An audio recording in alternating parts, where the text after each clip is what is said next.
बच्चे,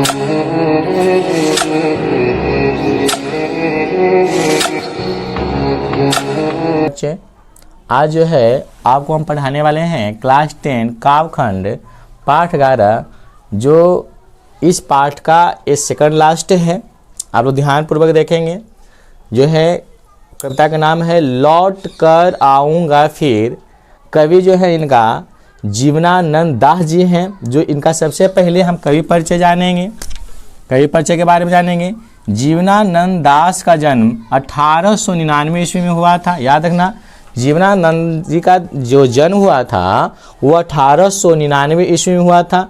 सबसे अधिक प्रभावशाली एवं मौलिक कवि जीवनानंद दास जी हैं।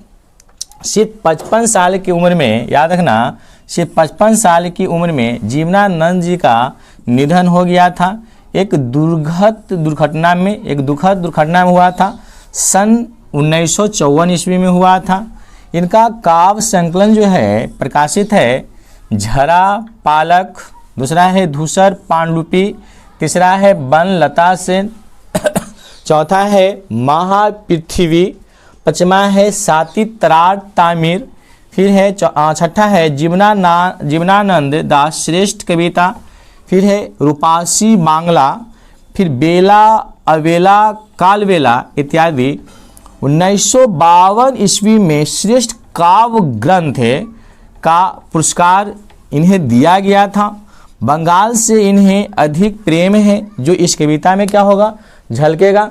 यानी बंगाल के साथ इन्हें कितना प्रेम है, अपने देश से, अपने जहाँ जन्मभूमि है उनसे कितना प्रेम है, जो इस कविता में क्या होगा, झलकेगा। जो हम लोग क्या करेंगे, ध्यान पूर्वक क्या करेंगे, सुनेंगे, और अच्छा लगे तो लाइक शेयर और सब्सक्राइब भी करेंगे।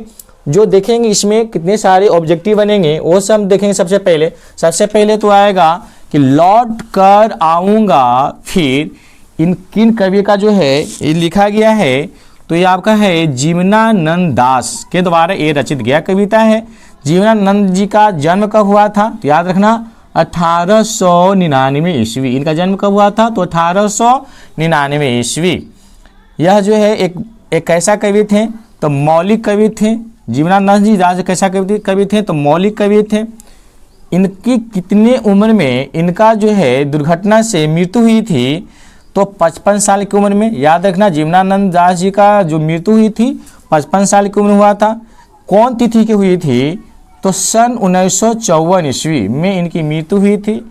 इनकी जो है आपका जो है काव्य संकलन जो प्रकाशित है वो एक बार ध्यान देंगे। पहला है झरा पालक, दूसरा का है धूसर पांडुलिपि, तीसरा का है वन लता सेन, चौथा है महापृथ्वी, पांचवा है सती तराट तमिर, फिर उसके बाद जो है जीवनानंद दास श्रेष्ठ, फिर है रूपासी बांग्ला, फिर 8वां में है बेला अलवेला कलवेला, फिर इत्यादि।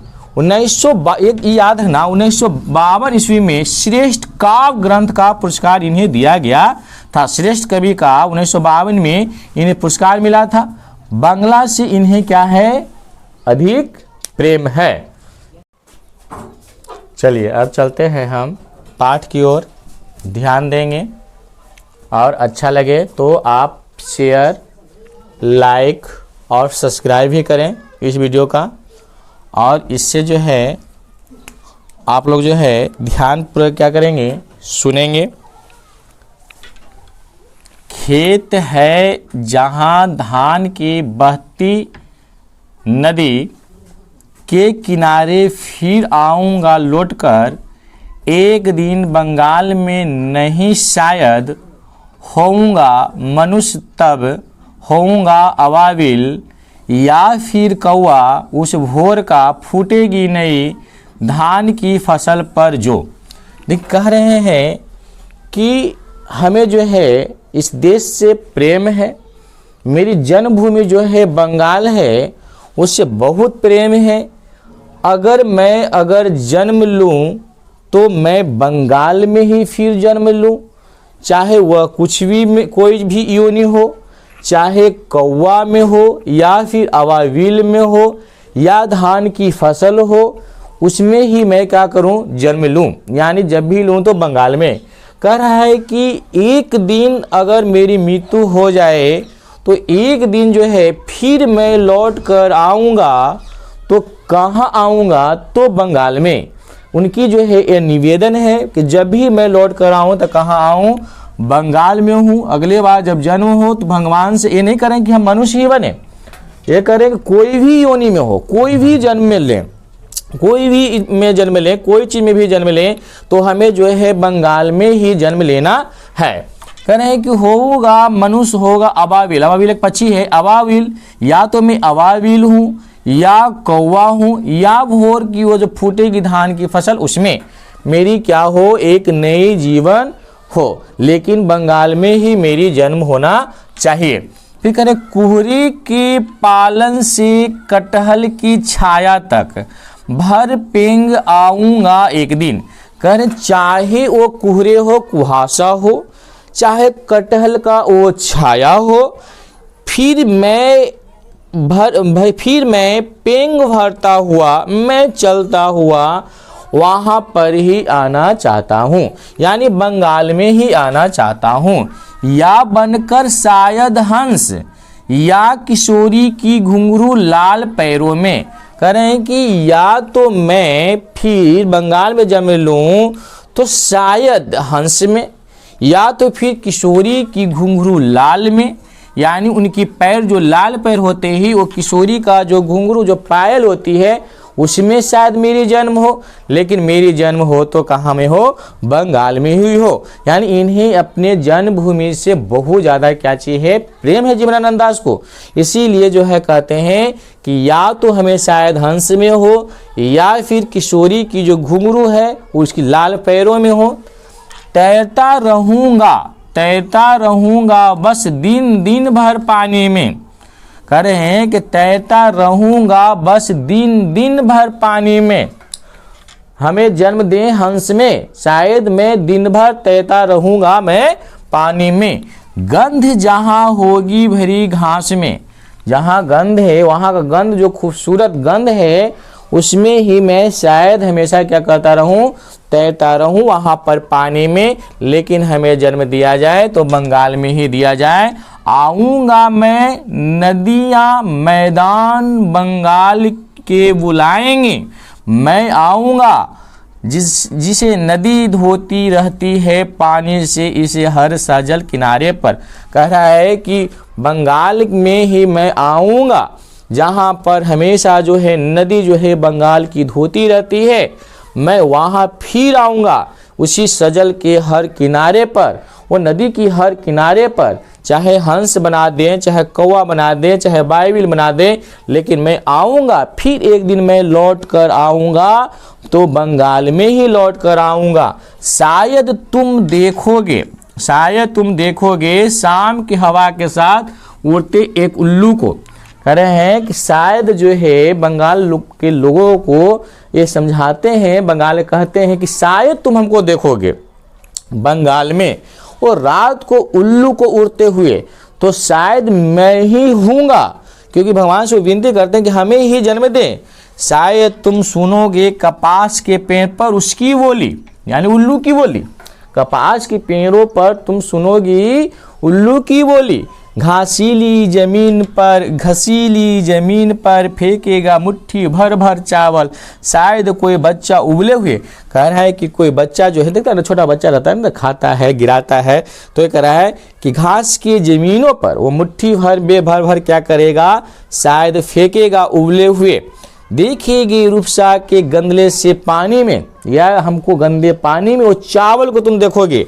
नाव लिए जाते एक लड़के को उड़ते फटे पाल के नाव में, या तो पाल के नाव में हो, उड़ते हुए पाव के नाल में हो, वहाँ पर भी हमें अगर जन्म दिया जाए तो कोई दिक्कत नहीं है। लौटते होंगे रंगीन बादलों के बीच, लौटते